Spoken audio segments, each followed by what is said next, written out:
Good morning, ladies and gentlemen, it's David here. Welcome back to another video. So I was watching videos on YouTube the other day, and there's this one YouTube channel that I like quite a bit for movies in general. I'm a big horror movie fan, so I was watching a video here, and the content creator, I'm gonna just drop a quick screenshot here of the video what I'm talking about, had this idea of reacting to negative reviews of movies that he liked quite a bit.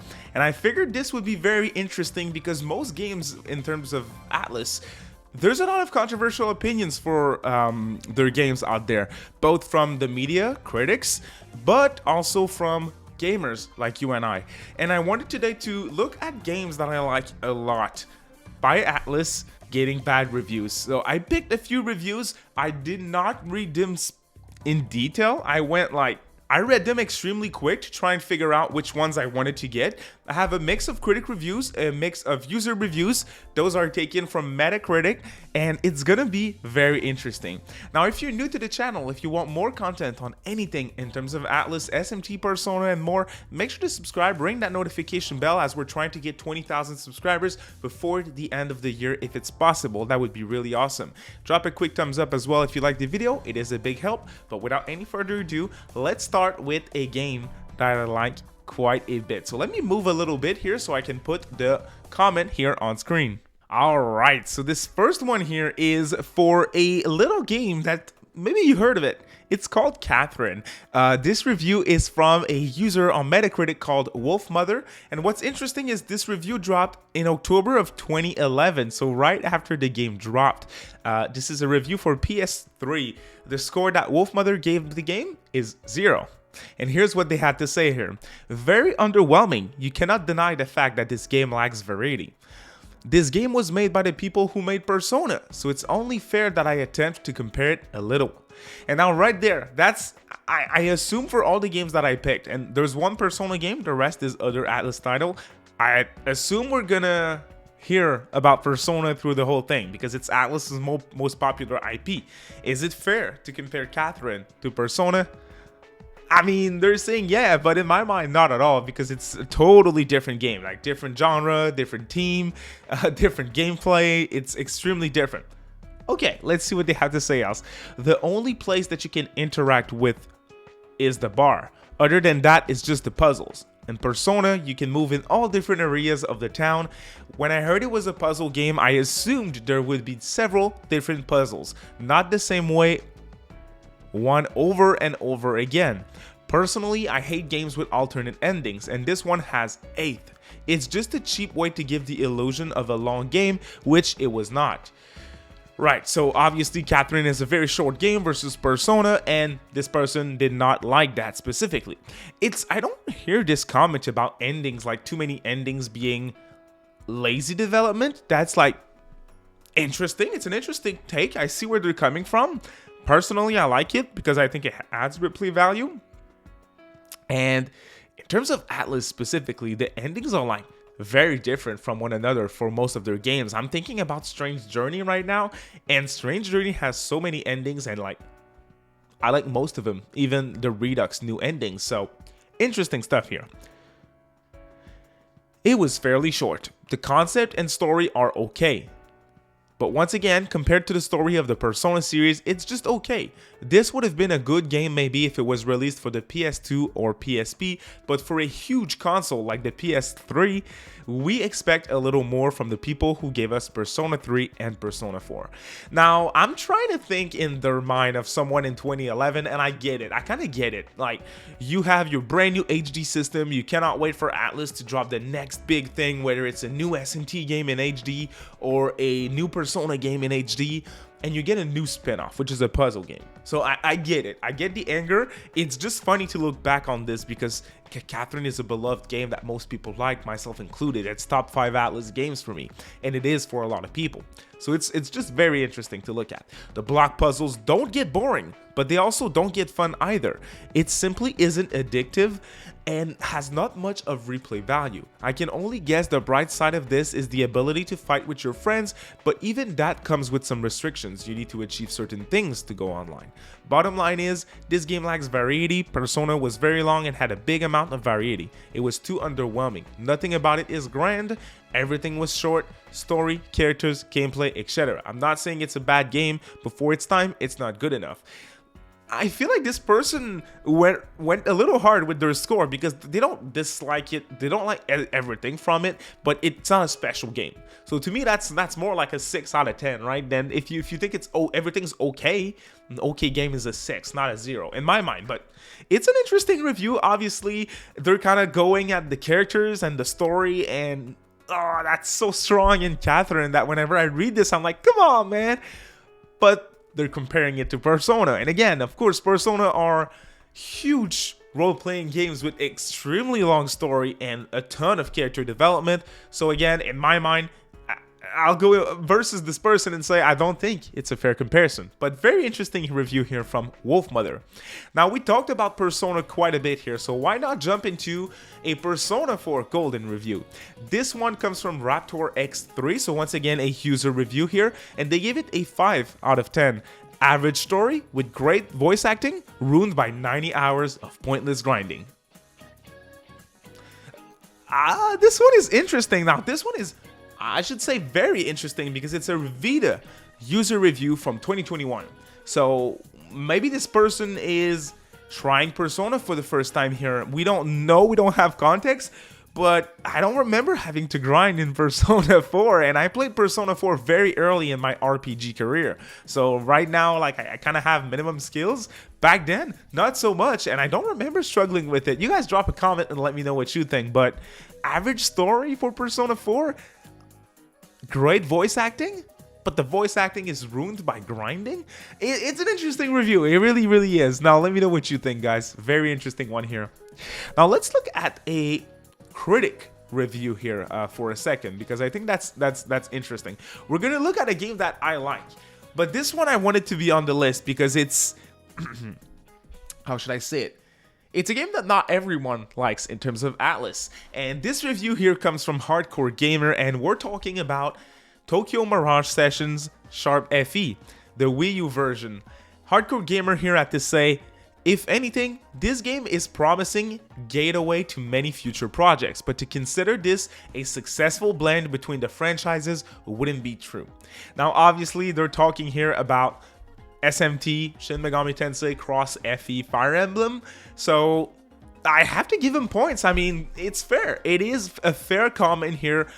The Tokyo Mirage Session, I always say this. If you guys have been following me for a long time, you already know. I think Tokyo Mirage Sessions is a good game on its own. I think it's a terrible SMT Cross Fire Emblem game. And I'm a fan of both SMT, obviously, but I'm also a big fan of Fire Emblem. I played most of the games that were released in the West, and I like most of them. I just thought about Fates for a quick second here, which is kind of mid. Everything else is good, like Echoes, Shadows of Valentia, Awakening, so many good games, and I was expecting this Devil Survivor Cross Fire Emblem crossover, so for them to go against Tokyo Mirage Sessions because of that is fair, because it was presented to the public as SMT Cross Fire Emblem instead of a new IP with references to Fire Emblem, because at the end of the day, that's kind of what it is, references to SMT and FE, but that's pretty much it. I still think when you look at it from it being a standalone IP, I think it's a good game. I liked it quite a bit, but I'm not gonna attack anyone who gives the game a low score because of the different teams that they changed from what was initially promised. What's heartbreaking about this comment, though, is if anything, this game is a promising gateway to many future projects. We all know how that turned out, right? Sadly, nothing ever happened in terms of SMT Cross Fire Emblem. We're 7 years after this review was made and still nothing. 7 years since Tokyo Mirage Sessions dropped. That's crazy. Alright, so we're going to attack like my top Atlus game of all time right now.